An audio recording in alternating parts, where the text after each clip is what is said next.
परमार्थनस्थं सुखदं मुनीन्द्रं वाक्कायचित्तैः सततं भजेऽहम्। गुरुर्ब्रह्मा गुरुर्विष्णु गुरुर्देवो महेश्वरः गुरुसाक्षात् परं ब्रह्म तस्मै श्रीगुरुवे नमः। ज्ञानमूलं गुरुर्मूर्तिः पूजामूलं गुरुः पदम् मन्त्रमूलं गुरुर्वाक्यं मोक्षमूलं गुरुः कृपा। ॐ नमस्ते नित्याय ॐ श्रीपरमात्मने नमः। यत्रोपमने चित्तं यत्रोपरमते चित्तं यत्रोपमते चित्तं निरुद्धं योगसेवया निरुद्धं योगसेवया यत्र चैवात्मनात्मानं यत्र चैवात्मनात्मानं पश्यन्नात्मनि तुष्यति पश्यन्नात्मनि तुष्यति।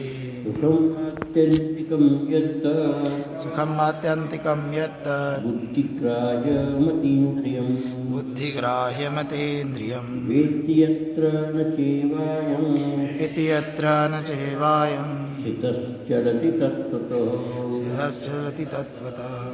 यं प्राप्त्वा च परं लाभं प्राप्ता परं लाभं मन्यतेनाधिकं ततो मन्यते नधिकं ततः। यस्मिन् स्थितो न दुःखेन दुःखेन गुरुणापि विचाल्यते गुरुणापि न विचाल्यते तं विद्यामुक्तसंयोगं युक्तं योगसंहितं युक्तं योगं संवितं दर्शयेन योक्तव्यो योगो निर्वर्णचेतसा निर्वर्णचेतसा संकल्पप्रभवान् कामान् त्यक्त्वा सर्वान् शेषतः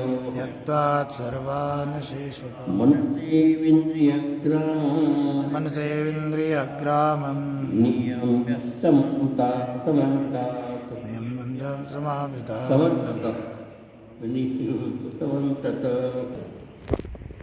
व्यक्ति विचलित नहीं होता है। इस अवस्था के विषय में ये बताते हैं।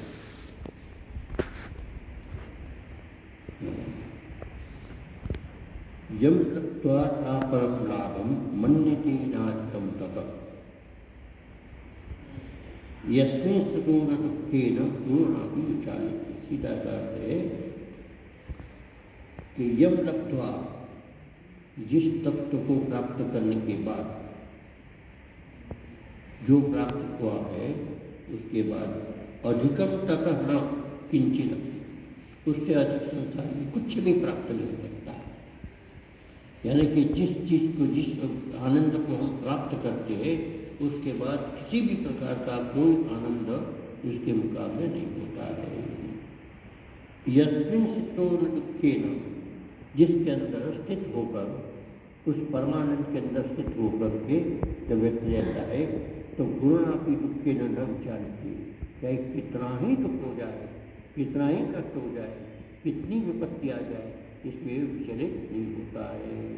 इसका सीधा सा है। अब यहाँ पर बताते हैं यम यम लगता है तो यहाँ है निरतिशय आत्मक निरतिशयात्मक सुख व्यंजक निरतिशयात्मक अर्थात निरतिशय यानी अत्यधिक आत्मिक सुख का अभिव्यंजन होता है अभिव्यक्ति होती है। ऐसा ये सुख है वो कैसा है तो निर्वृत्तिक चित्तावस्था विशेषम निर्वृत्तिक चित्तावस्था ऐसा किसी भी प्रकार की कोई वृत्ति उत्पन्न न हो मृत्यु का सर्वथा शमन हो जाए ऐसी प्रकार की स्थिति में मन जो है अंतःकरण जो है स्थित हो जाता है उसमें किसी प्रकार की हलचल नहीं होती है। इस प्रकार की अवस्था को प्राप्त करके सततम अभ्यास परिपाकेन निरंतर इस प्रकार का अभ्यास करते करते करते अंतःकरण को इतना सूक्ष्म बना लेते, अंतःकरण को इतना पवित्र बना लेते कि उस पवित्र अंतःकरण के अंदर किसी भी प्रकार की मनोवृत्ति उत्पन्न नहीं होती। संपाद्य अपरम लाभम, अब इस प्रकार की स्थिति प्राप्त करने के बाद, अर्थात मन का लीन होने के बाद, इस प्रकार की स्थिति के बाद इससे बढ़कर कोई संसार में बड़ा लाभ नहीं है। तदोपम न मन्यते, इससे अधिक कोई संसार के अंदर लाभ प्राप्त होने वाला नहीं। हम संसार में रहते हैं और संसार में हम लाभ की सोचते और विभिन्न प्रकार के लाभ हमको प्राप्त होते हैं। लाभ इसलिए प्राप्त होते हैं कि लाभ से हमको सुख प्राप्त होगा, लाभ से हमें शांति प्राप्त होगी। लेकिन जो संसार के पदार्थ है उन प्राप्त करने के बाद हमें इसमें सुख या शांति, स्थायी सुख प्राप्त नहीं होती है। लेकिन जो आत्मिक शांति प्राप्त होती है, चित्त की एकाग्रता से मन स्थित होता है और उसमें जो आनंद की अनुभूति होती है, उसके मुकाबले संसार में कोई बड़ा लाभ नहीं है। इस प्रकार कहते हैं कि इससे बढ़कर के कोई, इसमें दो शब्द, कृतकृत्यम प्राप्त प्रापणीयम इत्य आत्मलाभात् न परम विद्यते। इस श्रुति का, स्मृति का एक वाक्य है, कृतकृत्यम, कृतम कृत्य, जो हमको करना चाहिए था वो संसार में हमने कर लिया। संसार में जीव आता है मनुष्य के रूप में, तो उनका एक ही लक्ष्य होता है कि हमें परम सुख की प्राप्ति हो, ऐसा सुख प्राप्त हो कि वहाँ कभी भी किसी प्रकार का दुख का लेप मात्र भी न हो। ये उनका अपना उद्देश्य होता है, जीव मात्र का होता है।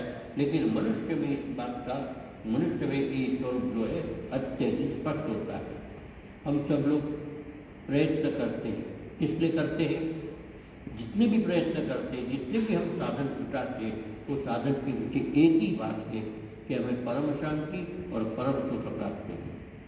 ये हमारा, तो जो हमको करना चाहिए था उसके लिए वो हम कर चुके, संसार के पदार्थ से प्राप्त नहीं हुआ, नहीं हो सकती। संसार के पदार्थ से अनंत शांति, अनंत सुख प्राप्त नहीं होता। इसलिए योगाभ्यास के द्वारा धीरे धीरे धीरे हमने अपनी आत्मा के जो अंतःकरण की चित्त वृत्ति है उसको लय स्थिति में ली। अब ये जो हमको करना चाहिए था वो हमने कर लिया, और उसमें जो प्राप्त करना चाहिए था वो प्राप्त कर लिया। क्या प्राप्त करना चाहिए था? आत्म शांति, मन की परम शांति, परम सुख, वो दोनों चीज़ आपको प्राप्त हो गया। सुख भी प्राप्त हुआ और शांति भी प्राप्त हुई। अब उससे अधिक प्राप्त करने की कोई गुंजाइश नहीं है। इसलिए कहते हैं कि कृतकृत्यम प्राप्त प्रापणीयम इत्य आत्म लाभा, इस प्रकार का आत्मा का लाभ हुआ। जिस आत्मा को प्राप्त करके हमारी सारी इच्छाएं समाप्त होगी। आत्मा का लाभ क्या है कि अंतःकरण ने आत्मा का आत्मा की अभिव्यक्ति की क्या साक्षात्कार किया, अनुभव किया। इति स्मृति है, ये स्मृति में कहा गया। एवं विषय भोग वासनाया समाधिर्चलन नास्ति। अब चाहे संसार की कितनी भी वासनाएं हमको प्रलोभित करें, कितनी ही अंदर से समझो कि इस प्रकार के भाव उत्पन्न हो, लेकिन भाव का किसी प्रकार का हमारे अंतःकरण पर उसका प्रभाव नहीं पड़ेगा। क्या होता है कि संसार में हम जब व्यवहार में रहते हैं तो साधना करने के बाद सिद्धावस्था प्राप्त हो जाती है, उसके बाद संसार हमको असत्य सा प्रतीत होता है, मिथ्या सा प्रतीत होता है। ऐसी स्थिति में चाहे संसार का कोई भी पदार्थ हमको प्राप्त हो, उससे हमारा मन विचलित ये होता है कि इसको मिले। वैसे तो क्या होता है कि छोटी छोटी बातों पर हमारा मन विचलित हो जाता है। जैसे कोई खाने की चीज़ बड़ी स्वादिष्ट है तो उसके तो चलो शादी खा ली लालसा। लेकिन जो आत्मसुखानुभूति जो करता है उसको इस प्रकार की वस्तु से किसी प्रकार का प्रयोजन नहीं होता है। ये स्थिति ऐसी आती है। समाज विचलन, इस प्रकार समाधि से अविचलित रहता है। नास्ति इत्युक्ता। अब क्या होता है कि कई प्रकार की बाधाएं जीवन में आती हैं, जैसे साधना अवस्था वाली सिद्ध एक प्रकार से साधना में बैठे हैं, योग की अवस्था में बैठे हैं, तो शीत वात मशक ये 3-4 शब्द दिए। जैसे कि ठंडी बहुत लग रही है, बड़ी वायु चल रही है, बड़े मच्छर से जीव जंतु उसको परेशान कर रहे हैं, तो कई सब उपद्रव होते हैं। लेकिन इस उपद्रव को निवारणार्थ किसी प्रकार की चेष्टा की आवश्यकता ही नहीं, इसके लिए कुछ नहीं करना होता। और सीधा सा दृष्टांत है कि भगवान वाल्मीकि जी महाराज तपस्या कर रहे थे। उनका नाम क्या था वाल्मीकि जी बताए? रत्नाकर। तो तपस्या कर रहे थे। तपस्या करते करते करते उसके शरीर पर अनेक प्रकार के शब्दों के जीवों ने एक लॉबी सी बना ली, एक तरह से मिट्टी की खड़ी कर दिया वहाँ पर, वो चारों तरफ पकड़ दिया। अब इतना सब कुछ होने के बाद भी उसको किसी प्रकार से उसको दूर करने की आवश्यकता नहीं पड़ी, क्योंकि वो शरीर से संबंध हटा करके वो सीधा परमात्मा में उतर गए। और जब परमात्मा के साथ संबंध जुड़ जाता है तो शरीर की रक्षा भी परमात्मा करता है, प्रकृति करती है। तो ऐसी स्थिति में ये जो छोटे छोटे उपद्रव होते हैं, उस उपद्रव से उनको किसी प्रकार की रक्षा की चिंता नहीं होती है। तो ऐसे निवारणार्थ तन्नास्ति, इसमें निवारण की कोई आवश्यकता नहीं पड़ती है। यस्मिन् परमात्मा सुखमय निर्वृत्तिक अवस्था विशेष, परमात्मा के सुख की अनुभूति होती है, परमात्मा के आनंद की अनुभूति होती है। ऐसी निर्वृत्तिक चित्तवृत्ति विशेष में, अर्थात किसी भी प्रकार की वृत्ति नहीं होती है, ऐसी स्थिति में स्थितो योगी, इस प्रकार की स्थिति में योगी जब स्थित हो जाता है तो गुरुना भी, चाहे कितना ही बड़ा समझो कि संकट आ गए, शस्त्रपात आदि निमित्त, शस्त्रपात आदि निमित्त का कोई ऐसा प्रसंग आने पर भी महता ही दुखे न विचलित, किसी प्रकार से विचलित नहीं होता है। कहने का तात्पर्य कि इस अवस्था को प्राप्त करने के बाद संसार में कुछ भी प्राप्त करने का शेष नहीं रह सकता, कृतकृत्य हो जाता है, धन्य हो जाता है। ऐसी स्थिति उसको प्राप्त होती है। इसलिए यम लब्ध्वा परम लाभम मन्यते नाधिकम तथा, यस्मिन् स्थितो न दुःखे, जिसमें स्थित हो जाता है, उस अवस्था में स्थित हो जाता है, गुरुणापि दुःखे न विचारित, किसी प्रकार के दुख से वो विचलित नहीं होता है। इससे आगे इसी को आगे संपुष्ट करते हुए तम विद्यार्थ संयोग योगो योग संगीतम, तम विद्या, उसको जाने, क्या जाने, तो तम विद्या दुख संयोगम योगम योग संगीतम, दुख संयोगम या दुख के निवृत्ति का सबसे बड़ा साधन। इसके आगे व्याख्या बताएंगे कि किस प्रकार से इसके दुख की निवृत्ति होती है। दुख संयोगम वियोगम योग संगीतम, योग संगीत अर्थात योग संज्ञा वाला ये दुख निवृत्ति का साधन है। स निश्चय योक्तव्य, इसलिए निश्चय पूर्वक उसका योक्तव्य ने योग का अभ्यास करना चाहिए। योगो निर्वर्ण चेतसा, ये योग है अनिर्वर्ण चेतसा, योग के लिए प्रयास करने से अनिर्वर्ण चेतसा, किसी प्रकार के मन में आशंका या किसी प्रकार की दुविधा के बिना इस योग की साधना में तत्पर होना चाहिए। यत्रोपरवते, पीछे एक श्लोक था, यत्रोपरवते चित्तम निर्गम योग से वया, दो श्लोक पहले है। तो वहाँ से लेकर के यहाँ तक अनेक प्रकार से चित्त वृत्ति निरोध का जो एक लाभ है, वो लाभ के विषय में बताया अनेक विषयों के माध्यम से। क्या आत्यंतिक सुख होता है, अनेक प्रकार की किसी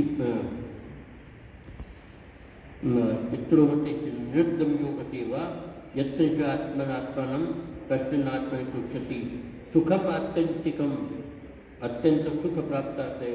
बुद्धि ग्राह्य अतीन्द्रिय सुख होता है। इस प्रकार को भी जानता है। ये इस प्रकार से तत्व के वो विचलित नहीं होता है। ऐसे अनेक प्रकार के भाव से विशेषणों से इसको सूचीबद्ध किया। अब इत्यारभ्य बहु विशेषणीय जो निवृत्ति अनेक विशेषणों से ये योग को सिद्ध किया है कि निर्वृत्ति का योग है।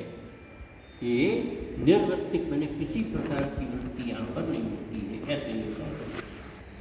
और फिर क्या होता है? परमानंद अभिव्यंजक परमानंदाभिव्यंजक चित्त अवस्था विशेष उत्तम। परमानंद की अभिव्यक्ति, जिसमें ऐसे चित्त की विशेष अवस्था जो है, इसका यहाँ पर वर्णन किया गया है। चित्त वृत्ति निरोध, इसको कहते हैं चित्त वृत्ति का निरोध, अर्थात संपूर्ण अंतःकरण की चित्त की वृत्ति का या निरोध होता है। चित्त वृत्तिमय सर्व दुख विरोधी पेद दुख वियोगम एवं।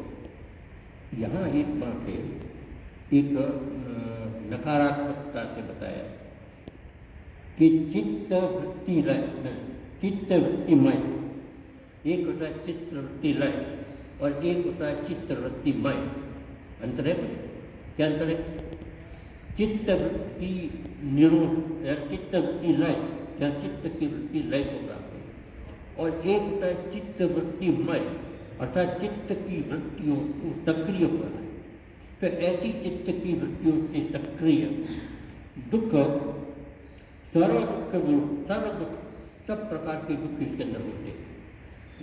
जब चित्त की वृत्ति सक्रिय होती है, अर्थात बहिर्गमन करती है, अनेक प्रकार के विषयों को आवरण करती है, तो वहाँ पर चित्त की वृत्ति जो है दुख देने वाली होती है, तो दुख का कारण बनती है। अब जैसे श्रीमद् भगवद गीता में ही 5वें अध्याय में है, यही संस्पर्श जहाँ होगा दुख नहीं होती है ना। जब जब इंद्रियों का संयोग विषयों से होता है तो वो दुख का कारण बनता है। यानी कि जैसे ही इंद्रियों का विषयों के साथ संयोग होता है, सुख के साथ दुख की एक तरह से आमंत्रण पहले हो जाता है। सुख के साथ दुख का आमंत्रण होता है, सुख के साथ दुख अवश्य उपस्थित हो जाता है। इस प्रकार से यहाँ पर दुख की उपस्थिति होती है। तो कहती जब चित्त वृत्ति का निरोध होता है, ऐसी अवस्था में चित्त वृत्तिमय सर्व दुख, जितने भी इसके दुख है, उस दुख का विरोध कौन करता है? कि चित्त वृत्ति निरोध। चित्त वृत्ति निरोध जो है सब प्रकार के दुखों का निरोध करती है। तो इसका अभाव होने के कारण दुख वियोगम, इसको कहते हैं दुख वियोगम। अर्थात ये जो है चित्त वृत्ति निरोध क्या है? तो दुख वियोगम, दुख वियोग, दुख इसके अंदर नहीं होता है। तो ऐसा योग जो है, ऐसा संतुलन जिस प्रकार का योग होता है, उसको कहते योग संगीतम, इसको योग नाम से कहा जाता है।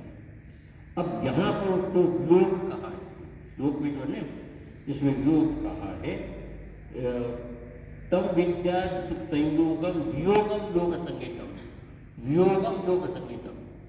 योग जो है इसका अर्थ दुख का अभाव। योग जो है,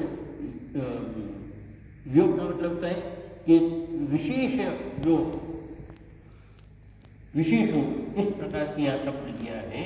तो योग जो शब्द दिया है, योग शब्द अरणपी, योग शब्द की उपस्थित होते हुए भी, योग शब्द का प्रयोग किए जाते हुए भी, निरोध लक्षणया योग शब्द वाच्यम, विरोध लक्षण यानी कि विपरीत लक्षण से यहाँ पर योग शब्द से वाच्य है, अर्थात योग शब्द से वाच्य है। इसी योग को योग संगीतम ये कहा जाता है। योग से क्या वाला उसको बताया जाता है। विजानिया विद्या विजानिया इसको योग शब्द से इसको जाने। योग शब्दानुरोधात किंचित संबंधम प्रतिपादित, तो योग का संबंध मान करके इसका प्रतिपादन करना चाहिए। मतलब चित्त के वृत्तियों से वियोग को ही योग कहा। चित्त की वृत्तियों में चित्त की वृत्ति में जो दुख है, सर्ववृत्ति दुख है, उस दुख का वियोग, अच्छा, दुख का अभाव है। तो दुख का अभाव वाला योग, तो ये योग है। तो इस प्रकार का योग जो है विजानिया। तथा भगवान पतंजलि असूत्रयत, भगवान पतंजलि ने अपने विशेष सूत्र में जो कहा है कि योग चित्त वृत्ति निरोध। अब यहाँ पर जो है योग का अर्थ भी योग है, क्योंकि दुख का अभाव है, दुख का विरोधी है, इसलिए यहाँ पर योग चित्त वृत्ति, योग जो है चित्त वृत्ति का विरोध, चित्त वृत्ति का निरोध है। योगो होती दुखा, इस प्रकार की पहले होता है कि दुखा, जब हमारी वृत्तियां बहिर्गमन नहीं करती है, चित्त वृत्ति मय नहीं होती है, अर्थात चित्त वृत्ति एक प्रकार से विस्तृत नहीं होती है, इस कारण से यहाँ दुख का अभाव होता है। तो ऐसी चित्त वृत्ति जो है योगो होती दुखा, इस प्रकार का योग है दुख को हानि पहुंचाने वाला, दुख को समाप्त करने वाला। इति प्राप्तम तदेतुक संगति, जो पहले कहा गया है उसका उपसंहार किया गया। एवं भूति योगे निश्चयान्वयो साधनताध्याय आ। अब इस प्रकार की योग की प्राप्ति के लिए दो साधन बताए हैं। एक होता है निश्चय और एक होता है अनिर्वेद। दो होता है, एक होता है निश्चय और एक होता है अनिर्वेद। तो यहाँ पर श्लोक में आया है कि निश्चय सनिश्चय युक्तव्यो योगो अनिर्वल चेतता, अनिर्वल निर्वेद। तो चित्त निर्वेद होना चाहिए और चित्त निश्चयात्मक होना चाहिए। ये दो साधन इसमें बताए। निर्वेद माने, निर्वेद को आम भाषा में क्या बोलेंगे? निर्वेद का मतलब है एक प्रकार से बिना दुख, बिना कष्ट, बिना मायूस, इस प्रकार से। अभी स्पष्ट करेंगे इसका। वेदना शून्य, वेदना शून्य, वेदना रहित। सनिश्चय तथा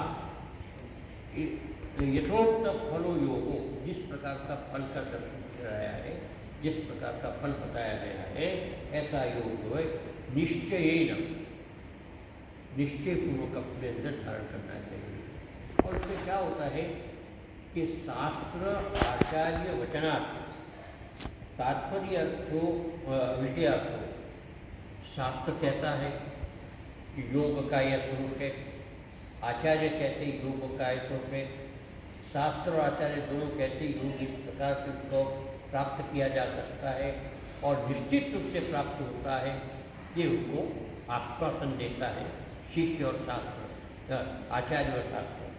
तो इस प्रकार का जब उसको आश्वासन मिलता है तो यहाँ इस अर्थ में सत्य मानकर, सत्य ये जो आचार्य और शास्त्र ने कहा है वो सत्य ही है ऐसा मान करके अध्यवसाय अर्थात निश्चयात्मक बुद्धि के द्वारा योगो योगतव्यो अभ्यसनीय, अर्थात इस प्रकार की योग का अभ्यास करना चाहिए।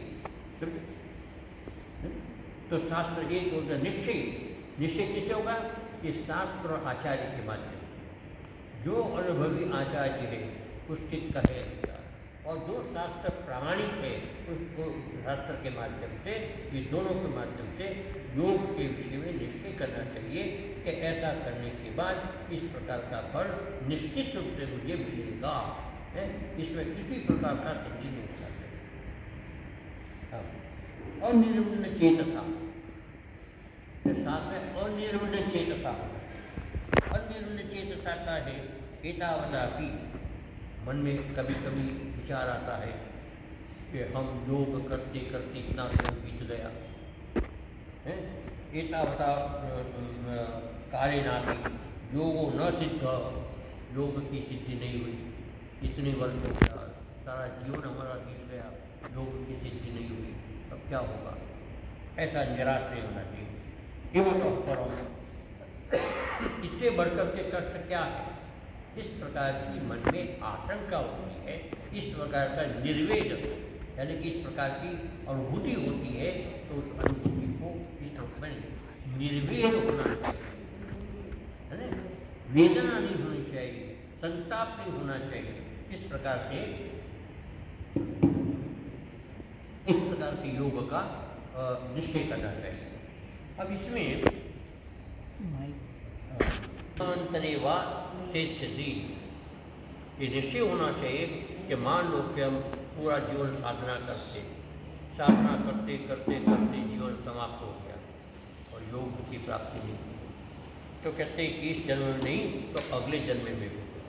अनेक जन्म संसिद्धि, एक श्लोक भी अनेक जन्म संसिद्धि कहते हैं। आगे जो है इसमें आया है कि अर्जुन ने एक प्रश्न किया, अयति श्रद्धयोपेतस् योगाचरितमानस अप्राप्त योग संसिद्धि कां गतिम कृष्ण गच्छति।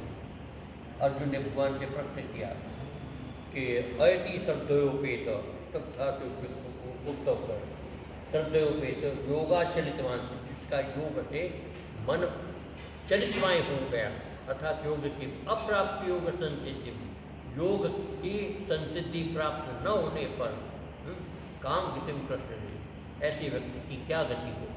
तो यहाँ एक प्रश्न था, तो भगवान कहते हैं कि इसमें किसी भी प्रकार की शंका करने की आवश्यकता नहीं। तुम्हारा जो कर्म है वो कर्म कभी निष्फल नहीं, किसी न किसी रूप में कालांतर में तुम्हें इसका फल प्राप्त होगा, लेकिन इस कर्म में सफलता न होने पर भी शास्त्र कहता है, आचार्य कहते हैं, इसलिए निरंतर रूप से लगे रहना चाहिए। तो प्राप्त पुण्यकृताम लोकानुषित्वा शाश्वती समा शुचीनाम श्रीमताम गे है योग भ्रष्टो विजयते अथवा योगी नाम पूरे भवती धीमता। इस प्रकार से भगवान ने कहा कि जन्म जन्मांतर में कभी योग की प्राप्ति निश्चित रूप से होगी। तो इस प्रकार से जन्म जन्मांतरे शेषति किम त्वयारितम, तुम्हें जल्दी क्या है? तुम्हें जल्दी क्या है? कारण क्या है?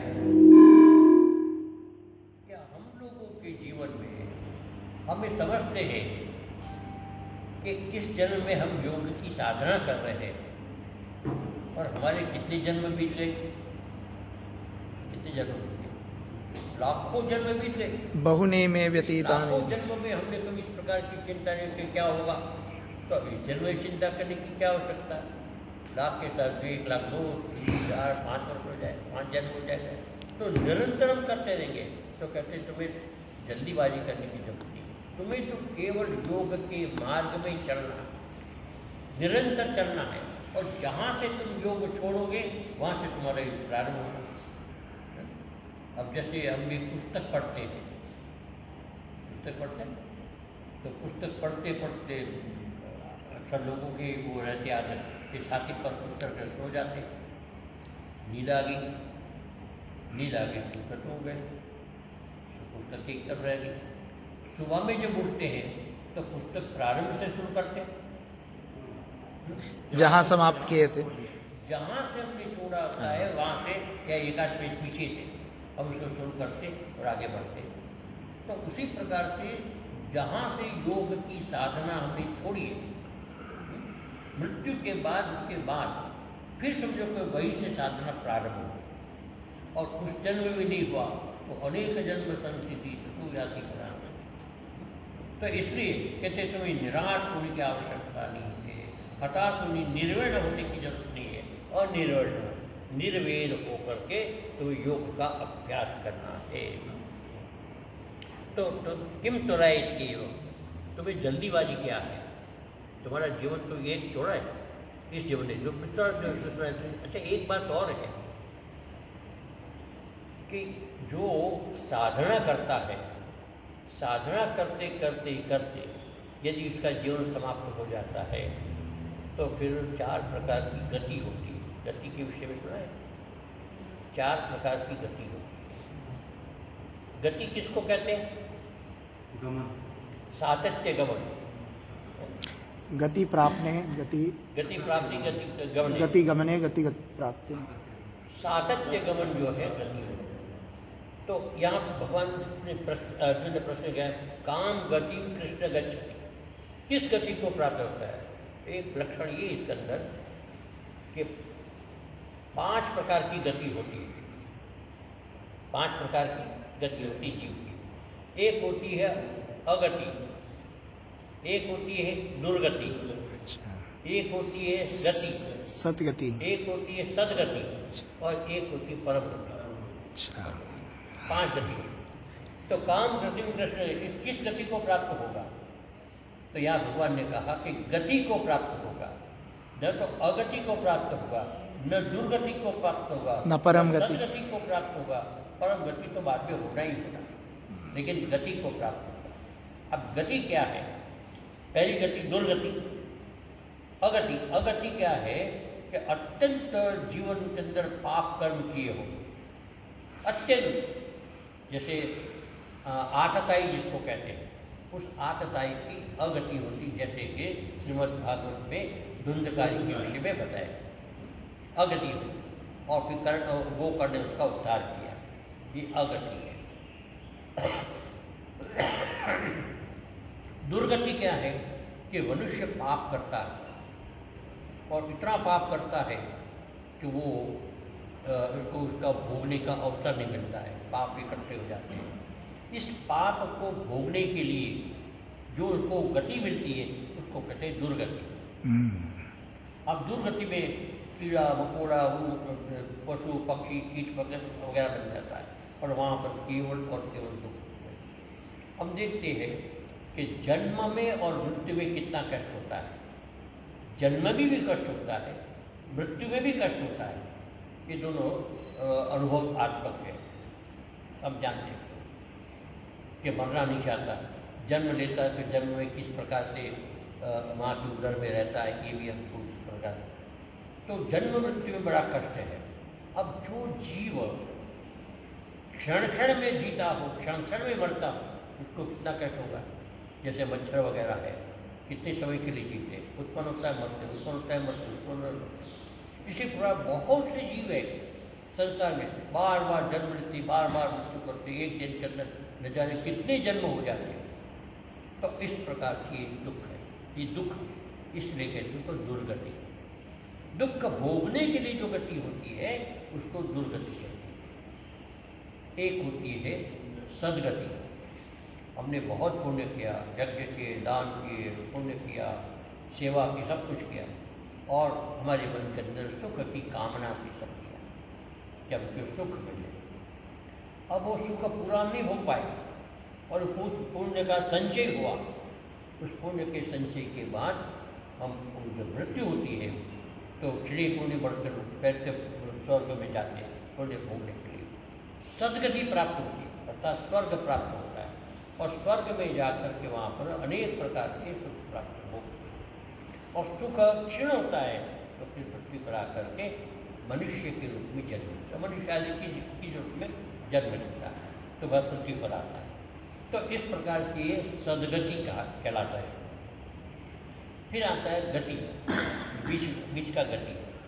गति क्या होता है कि सातत्य गमन, हमारा ये जो शरीर के अंदर रहने वाला 19 तत्वात्मक जीव है वो अनंत काल से गतिशील है। गतिशील मैंने अपने विकास के लिए गतिशील है, लेकिन समय समय पर वो विकास के ह्रास को प्राप्त होता है। रास्ता प्राप्त नीचे जाता है, फिर ऊपर आता है, फिर नीचे आता है, फिर जाते हैं। इस प्रकार की निरंतर गतिशीलता बनी रहती है।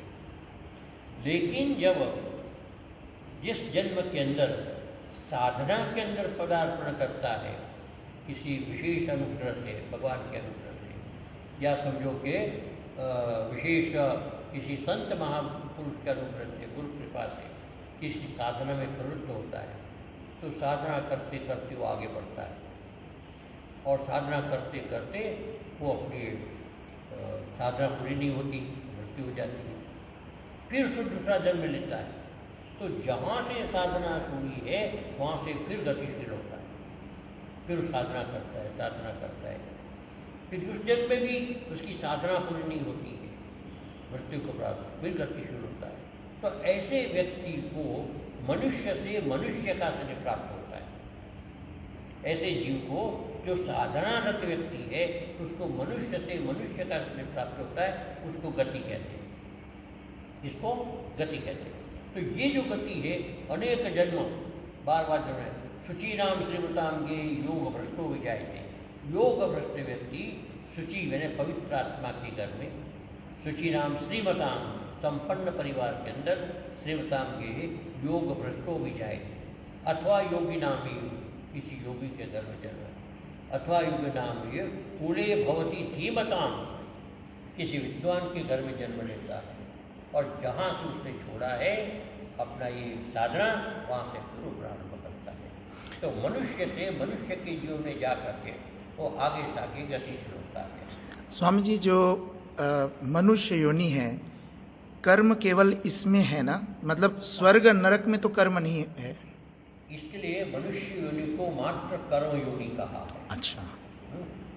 यद्यपि जो प्रारब्ध के अनुसार भोग उसको प्राप्त होता है, लेकिन विशेष रूप से उसको कर्म करने के लिए योनि मिली है कि वो कर्म करे। कर्म का मतलब श्रेष्ठ कर्म करे।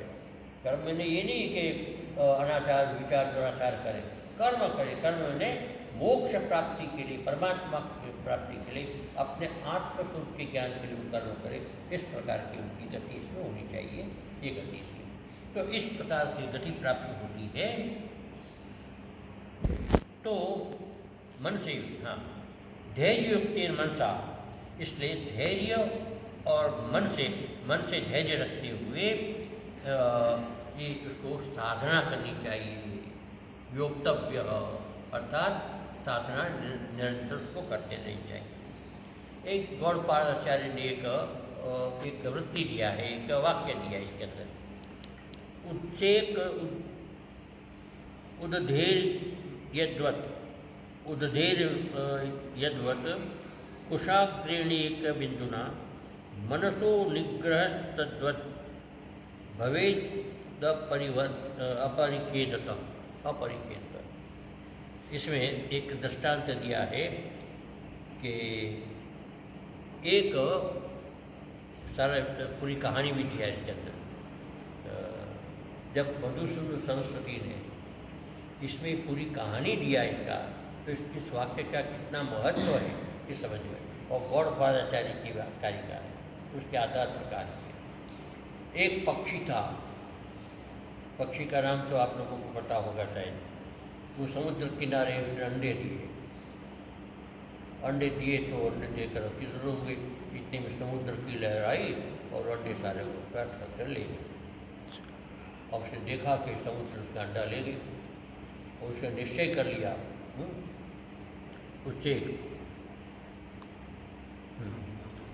उच्चेतनम शोषणम सुखाने व्यवसाय, निश्चयात्मक बुद्धि से उस समुद्र को शोषण करने का उसने निश्चय किया। किसने? पक्षी ने। पक्षी ने निश्चय किया कि उसको शोषण कर देंगे। अब कभी संभव है कि एक चिड़िया समुद्र का शोषण कर दे, लेकिन उसने निश्चय कर दिया और क्या क्या एक तिनका लिया और पानी भर करके बाहर फेंकने लगे। फिर उसके जो साथी वैसे पक्षी थे उसने बहुत समझाया, वो नहीं माने। कहते मैं चाहे कुछ भी हो, इस जन्म में तो अगले जन्म में, उसके नहीं तो अगले जन्म में इस समुद्र को जरूर सुखा करो। तो इन्होंने अपना दृढ़ निश्चय करते हैं।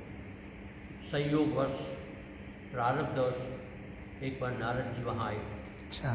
दिमाग की क्या करेंगे, उसको कुछ समझाया बहुत तो भाई ये तुम्हारा व्यर्थ परिश्रम है, कभी समुद्र खाली नहीं होगा, तुम मेहनत कर रही हो। उसने कहा चाहे कुछ भी हो, मैंने तो अपना ठान लिया, जीवन तो जाएगा, दूसरा जीवन मिलेगा, दूसरे जीवन में भी मैं यही करूँगी, तीसरा मिलेगा, तीसरे में भी यही करूँगा, लेकिन मैंने ठान लिया है कि